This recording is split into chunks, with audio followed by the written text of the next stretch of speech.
हमारा next topic है origin of chordates. Chordates का जो ओरिजिन हुआ है वो कैम्ब्रियन पीरियड में हुआ है।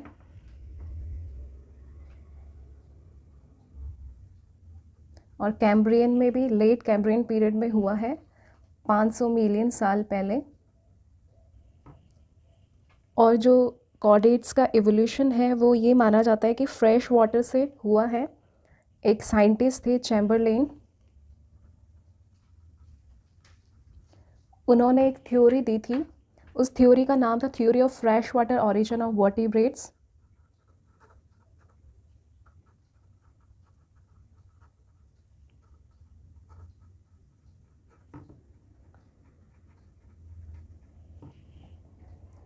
चैम्बरलेन ने थ्योरी दी थी theory of fresh water origin of vertebrates.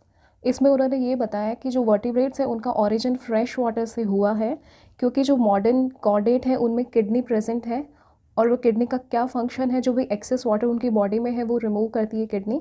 तो इसके बेसिस पे ये बताया गया कि जो कॉर्डेट्स का ओरिजिन है वो फ्रेश वाटर से हुआ है।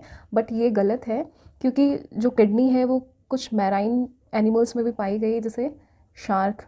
तो ये जो theory of fresh water origin है वर्टिब्रेट्स की वो रिजेक्ट कर दी गई। फिर कॉर्डेट्स जो ड्यूटेरोस्टोम है, फिर ये माना गया कि जो कॉर्डेट्स हैं वो ड्यूटेरोसोम एंसेस्टर से उनका ओरिजिन हुआ है, क्योंकि उनमें कुछ सिमिलरिटीज़ हैं, जैसे एम्ब्रियोनिक डेवलपमेंट सिमिलर है और जो सिलोम का टाइप है वो सिमिलर है और जो लार्वल स्टेज है वो सिमिलर है। जो ड्यूटेरोस्टोम और जो कॉर्डेट्स हैं उनमें एम्ब्रियोनिक डेवलपमेंट सिमिलर है और जो सिलोम है वो सिमिलर और लार्वल स्टेज सिमिलर है। तो उसके बेसिस पे ये माना गया कि जो कॉर्डेट्स का ओरिजिन है वो ड्यूटेरोस्टोम एंसेस्टर से हुआ है। और जो अर्लीस्ट वर्टिब्रेट्स का जो फॉसिल मिला था वो सिलूरियन देवोनियन पीरियड से मिला था, जो कि लगभग 400 मिलियन साल पहले। फिर बहुत सारे थ्योरीज आई जिसमें बताया गया कि कॉर्डेट्स का ओरिजिन कैसे हुआ है, बट उन सबको रिजेक्ट करके लास्ट में एक बैरिंगटन हाइपोथेसिस आया, जिसको कंबाइंड थ्योरी भी बोलते हैं, उसको एक्सेप्ट किया गया। तो अपन उन सब थ्योरीज़ को एक बार मोटा मोटा देख लेते हैं। फर्स्ट थ्योरी है इकाइनोडर्म ओरिजिन थ्योरी।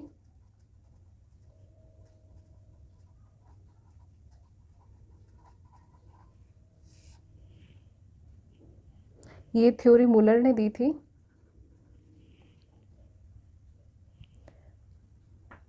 और ये इकाइनोडर्म और हेमिकॉर्डेट के लार्वल स्टेज के कंपैरिजन के बेसिस पे दी गई है ये थ्योरी। इसमें ये बताया गया है कि जो हेमिकॉर्डेट का लार्वा है टॉर्नेरिया, और जो इकाइनोडर्मेट्स का लार्वा है, अपन ने पढ़ा था उनमें कौन सा लार्वा होता है, बाइपिनेरिया लार्वा, डाई प्लूरुला लार्वा, और भी होते हैं ऑरिकुलेरिया और डोलियोलेरिया लार्वा। तो इन दोनों के कंपैरिजन, इन दोनों की कंपैरेटिव स्टडी करके इकाइनोडर्म ओरिजिन थ्योरी दी गई। उसमें ये बताया गया कि जो हेमिकॉर्डेटा का टॉर्नेरिया लार्वा है और इकाइनोडर्म की जो लार्वा है बाइपिनेरिया, डाईप्लूरला एक्सेट्रा, तो ये जो लार्वा है इन दोनों में क्या है, सिमिलरिटीज़ हैं। इन दोनों लार्वास में क्या सिमिलरिटीज़ हैं, जो हेमिकॉर्डेट और इकाइनोडर्म्स के लार्वा हैं उन दोनों में सीलियरी बैंड्स प्रेजेंट हैं, इन दोनों में बायलैटरल सिमेट्री है, कंप्लीट एनिमल एलिमेंट्री कैनाल है, डोर्सल पोर प्रेजेंट होता है, और ये दोनों लार्वा क्या होते हैं, फ्री स्विमिंग होते हैं। इनमें एक एपिकल टफ्ट होता है सीलिया का।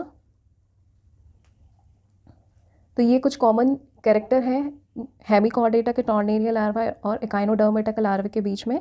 और ये माना गया कि जो इकाइनोडर्मेटा का जो लार्वा है उसमें नियोटेनी की प्रोसेस हुई है, और उस नियोटेनी की प्रोसेस से कॉर्डेट्स का ओरिजिन हुआ है।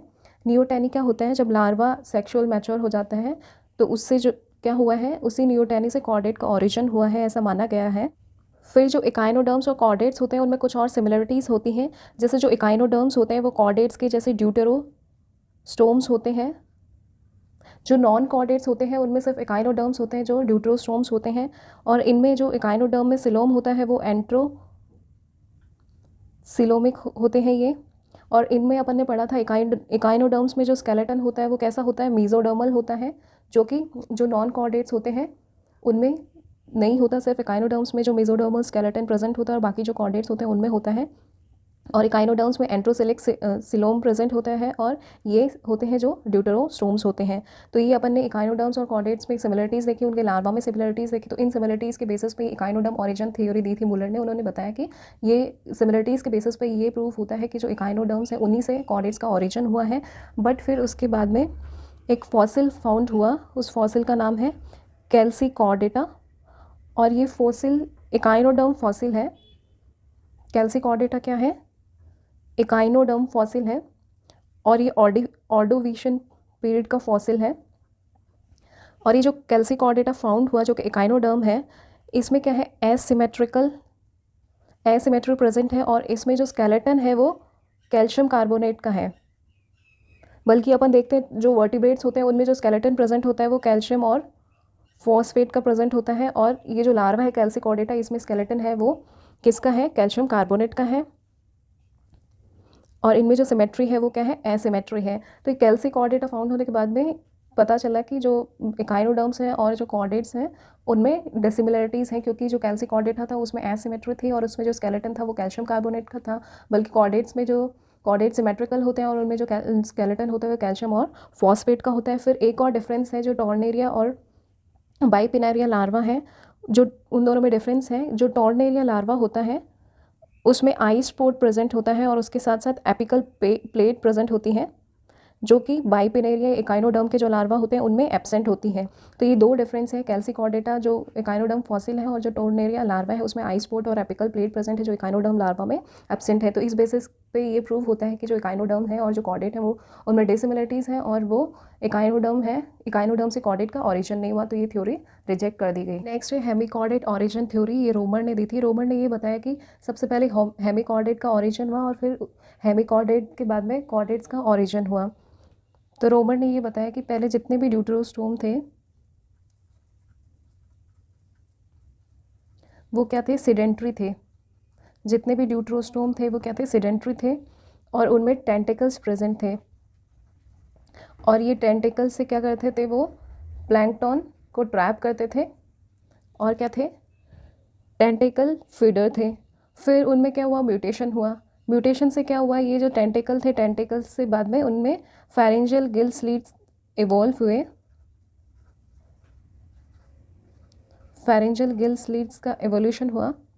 फिर जो टैरोब्रैंक्स होते हैं उनमें सिलिएटेड टेंटिकल्स के साथ साथ फेरेंजियल गिल स्लिट्स दोनों प्रेजेंट थे।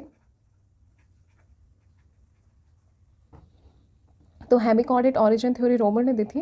उन्होंने ये बताया था कि सबसे पहले हेमिकॉर्डेट का ऑरिजिन हुआ, फिर हेमिकॉर्डेट से बाकी कॉर्डेट का ऑरिजिन हुआ। पहले जितने भी ड्यूटेरोस्टोम थे वो क्या थे? सिडेंट्री थे और उनमें फीड करने के लिए क्या थे? उनमें टेंटिकल्स प्रेजेंट थे जो कि सिलिएटेड होते थे और उन टेंटिकल्स की हेल्प से वो प्लैंकटन को ट्रैप करते थे। फिर जैसे मॉडर्न टेरोब्रैंक है और जैसे रेप्डोप्लूरा है, इन सब में क्या है? सीलिएटेड टेंटिकल्स ही हैं प्लैंकटन को ट्रैप करने के लिए। फिर धीरे धीरे जैसे टाइम के साथ म्यूटेशन हुआ और उनमें क्या हुआ? फेरेंजियल गिल स्लीट्स इवॉल्व हुए। उसकी वजह से वो क्या हुए? सिडेंट्री से फ्री स्विमिंग में उनका एवोल्यूशन हुआ और सीलिएटेड टेंटिकल की जगह वो अपना जो प्लैंकटन थे उनको फेरेंजियल गिल स्लीट्स के साथ ट्रैप करने लगे। फिर टैरोब्रैंक ऐसे होते हैं जिनमें जैसे टाइम के साथ एवोल्यूशन हुआ तो उनमें सिलिएटेड आर्म के साथ साथ फेरेंजियल गिल स्लिट्स का भी डेवलपमेंट हुआ। उसकी वजह से टैरोब्रैंक में दोनों सिलिएटेड आर्म और फेरेंजियल गिल स्लिट्स पाए जाते हैं। तो इससे ये प्रूफ होता है कि जो कॉर्डेट हैं उनका ऑरिजिन हेमिकॉर्डेट से हुआ है, क्योंकि जो पहले हेमिकॉर्डेट थे उनमें क्या थे? टेंटिकल्स प्रेजेंट थे। फिर धीरे धीरे एवोल्यूशन के साथ फेरेंजियल गिल स्लिट्स आए। तो ये हेमिकॉर्डेट ऑरिजिन थ्योरी रोमर ने दी थी। फिर उसके बाद में थर्ड थ्योरी है urochordate origin theory. Next theory है यूरोकॉर्डेट ऑरिजिन, या इसको एसिडियन थ्योरी पे बोलते हैं। ये किसने दी थी? डब्ल्यू गार्स्टेंग और एन जे बेरिल ने दी थी। इस थ्योरी के अकॉर्डिंग जो कॉर्डेट का एवोल्यूशन हुआ है वो जो सेसाइल फिल्टर फीडिंग यूरोकॉर्डेट है उनकी जो लार्वल स्टेज है उससे हुआ है, और जो लार्वा में नियोटेनी हुई है जिसमें जो लार्वा है उसका सेक्सुअल मैचुरेशन हुआ है और उससे क्या हुआ है? कॉर्डेट का ऑरिजिन हुआ है। तो यूरोकॉर्डेट में अपन को पता है क्या होता है? टैडपोल लाइक लार्वा होता है। ये टैडपोल लार्वा होता है इसमें क्या हुई है, नियोटेनी हुई है, इसका सेक्सुअल मैचुरेशन हुआ है और उससे क्या हुआ है, कॉर्डेट का ओरिजिन हुआ है। क्योंकि ये जो टैडपोल लार्वा है उसमें कॉर्डेट के बहुत सारे फीचर्स प्रेजेंट होते हैं, कैरेक्टर्स, टिपिकल कैरेक्टर प्रेजेंट होते हैं। जैसे इनकी जो टेल होती है उसमें नोटोकॉर्ड प्रेजेंट होती हैं, और जो नोटोकॉर्ड होती है उसमें क्या होते हैं, सेगमेंटेड मायोटॉम्स प्रेजेंट होते हैं। इनमें dorsal hollow nerve cord present होती है, इनमें सेंस ऑर्गन प्रेजेंट होते हैं, और इनमें फेरेंजियल गिल स्लिट प्रेजेंट होती हैं। तो ये जो सारे कैरेक्टर्स हैं वो कॉर्डेट्स के सिमिलर हैं। तो इसकी वजह से ये माना गया है कि जो कॉर्डेट्स का ओरिजिन हुआ है वो यूरोकॉर्डेट का जो लार्वा है, टैडपोल लार्वा, उसमें नियोटेनी हुई है, उससे बाकी कॉर्डेट्स का ओरिजिन हुआ है। और गार्स्टैग ने एक थ्योरी दी है जिसका नाम है नियोटेनस लार्वा थ्योरी। और इस थ्योरी में ये बताया गया कि जो कॉर्डेट है उनका ओरिजिन यूरोकॉर्डेट से, यूरोकॉर्डेट का जो टैडपोल लार्वा है उससे कॉर्डेट का ओरिजिन हुआ है। नेक्स्ट थ्योरी है सिफेलोकॉर्डेट ओरिजिन थ्योरी, ये कैमरले ने दी थी। इसमें ये बताया गया है कि जो सिफेलोकॉर्डेट हैं उनमें उनके टिपिकल स्टेज में सारे कॉर्डेट के कैरेक्टर्स प्रेजेंट होते हैं, और कॉर्डेट के कैरेक्टर के साथ साथ उनमें कुछ नॉन कॉर्डेट के कैरेक्टर्स भी प्रेजेंट होते हैं। जैसे उनमें हार्ट, हेड और सेंस ऑर्गन होते हैं वो एब्सेंट होते हैं, और उनमें जो फीडिंग मैकेनिज्म होता है वो फिल्टर फीडिंग मैकेनिज्म होता है, और इनमें जो एक्सक्रीशन होता है वो सोलेनोसाइट से होता है। फिर एक कॉर्डेट लाइक फॉसिल जिसका नाम है पिकाइया ग्रेसिलेंस, ये फाउंड हुआ है, और एक एम्फियोक्सिस लाइक फॉसिल भी फाउंड हुआ है,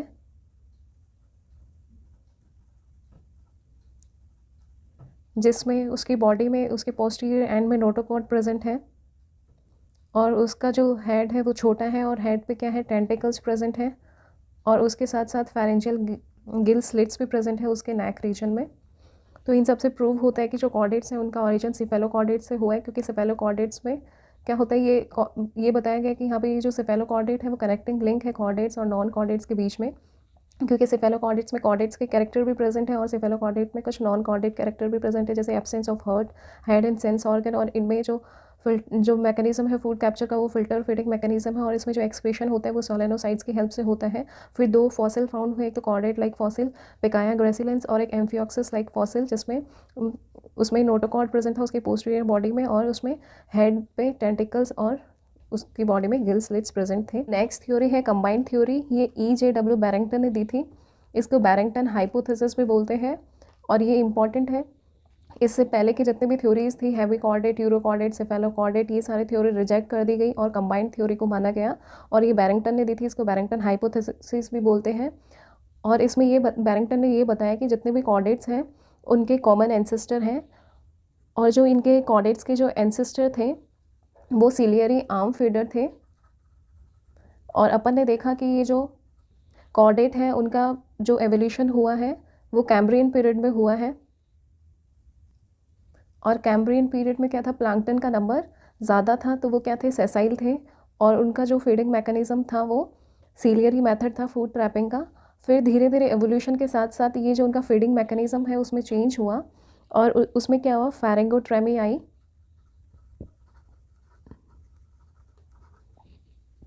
फेरेंगोट्रेमी क्या होता है, इसमें जो फेरेंग्स होता है वो क्या होता है, परफोरेटेड होता है, और उसमें क्या होते हैं, गिल स्लिट्स होते हैं। मतलब जो फेरेंग्स विद गिल स्लिट्स, फेरेंगोट्रेमी का डेवलपमेंट हुआ, जिसमें ये जो सीलियरी आर्म फीडर है वो किस में चेंज हुए, pharynx with Gill slit feeding mechanism आया उसमें। फेरेंग गिल स्लिट मैकेनिज्म में क्या होता है, इसमें पहले जो फूड पार्टिकल है वो इनकी बॉडी में एंटर करते हैं, फिर उसके बाद में उसमें क्या होता है, फिल्टर होता है। तो ये इनमें डेवलपमेंट हुआ। फिर सिफेलोडिस्कस होते हैं, ये क्या होते हैं, ये एक ट्रांजिशनल स्टेज आई। ये जो अपने फीडिंग मैकेनिज्म देखा, पहले क्या था, सीलियरी आर्म फीडिंग मैकेनिज्म था, उससे किसका डेवलपमेंट हुआ, pharynx Gill slit feeding mechanism का फॉर्मेशन हुआ, और इसमें क्या हुआ, फेरेंगोट्रेमी डेवलप हुई। और ये जो सीलियरी आर्म फीडर से pharynx Gill slit feeding mechanism आया, तो इन दोनों के बीच में एक ट्रांजिशनल स्टेज आई जिसको जो क्या थी, सिफेलोडिस्कस। और ये क्या थी, इसमें सीलियरी आर्म फीडर भी था, और इसमें जो फेरेंजियल गिल स्लिट था वो क्या था, सिंगल पेयर था। तो इसमें ये सेफालोडिस्कस को क्या माना जाता है, transitional stage between two modes of feeding. तो बैरिंगटन ने ये बताया कि जितने भी कॉर्डेट्स थे उनका कॉमन एंसेस्टर था, पहले ये क्या थे, सेसाइल थे और सीलियरी आर्म फीडर थे कैम्ब्रियन पीरियड में, जब प्लैंकटन का नंबर बहुत ज़्यादा था। बट धीरे धीरे जैसे प्लैंकटन का नंबर कम हुआ तो इन्होंने भी अपना फीडिंग मैकेनिज्म चेंज किया, उन्होंने फेरिंगोट्रेमी डेवलप की जिसमें फेरिंग्स थे, उनमें गिल स्लिट्स डेवलप हुए। फिर उसके बाद में जो खाना था वो उनकी बॉडी में एंटर होता था, उनकी बॉडी में फिर फिल्टर फीडिंग मैकेनिज्म होता था। फिर इन दोनों स्टेज, ट्रांजिशन स्टेज के बीच में सेफालोडिस्कस का डेवलपमेंट हुआ, जो क्या थी, ट्रांजिशन स्टेज से सीलियरी आर्म फीडर और फेरेंज गिल स्लिट फीडर मैकेनिज्म के बीच में। तो अभी इस डायग्राम से अपन इसको अच्छे से समझते हैं। बैरिंगटन ने कंबाइंड थ्योरी दी थी, उसमें उसने ये बताया था कि जितने भी कॉर्डेट हैं उन सब का जो एंसेस्टर है वो क्या है, सेम है। और वो जो एंसेस्टर थे वो क्या थे, प्रिमिटिव सेसाइल थे और आर्म फीडर थे, वो एक ही स्थान पे रहने वाले थे और क्या थे, आर्म फीडर थे। और इसी एंसेस्टर से टैरोब्रैंक, पोगेनोफोरेंस और प्रिमिटिव एकाइनोडर्म्स का ओरिजिन हुआ। फिर ये जो प्रिमिटिव सेसाइल आर्म फीडर थे इनमें फीडिंग मैकेनिज्म शिफ्ट हुआ और ये आर्म फीडर से गिल फीडर बन गए। फिर इससे प्रोटो एसिडियन का ओरिजिन हुआ, जो कि क्या थे, प्रिमिटिव सेसाइल तो थे बट ये आर्म फीडर की जगह क्या थे, गिल फीडर थे। फिर इसी प्रोटो एसिडियन से हेमिकॉर्डेट का ओरिजिन हुआ। फिर उसके बाद में एसिडियन का ओरिजिन हुआ और एसिडियन से यूरोकॉर्डेट का ओरिजिन हुआ। फिर उसके बाद में ये जो एसिडियन है वो जो सेसाइल थे वो किस में कन्वर्ट हो गए, फ्री स्विमिंग में कन्वर्ट हो गए। और इनमें जो था, जो फीडिंग मैकेनिज्म वो था, वो क्या था, pharyngeal Gill slit feeding mechanism था। और ये फ्री स्विमिंग से फर्दर सेफेलोकॉर्डेट और वर्टिब्रेट का ओरिजिन हुआ। तो अपन ने ये देखी बैरिंगटन हाइपोथेसिस, इसमें ये जितने भी थ्योरीज हैं उन सबको रिजेक्ट किया गया था और ये जो बैरिंगटन की जो कंबाइंड थ्योरी है उसको एक्सेप्ट किया गया। तो ये थ्योरी इंपॉर्टेंट है।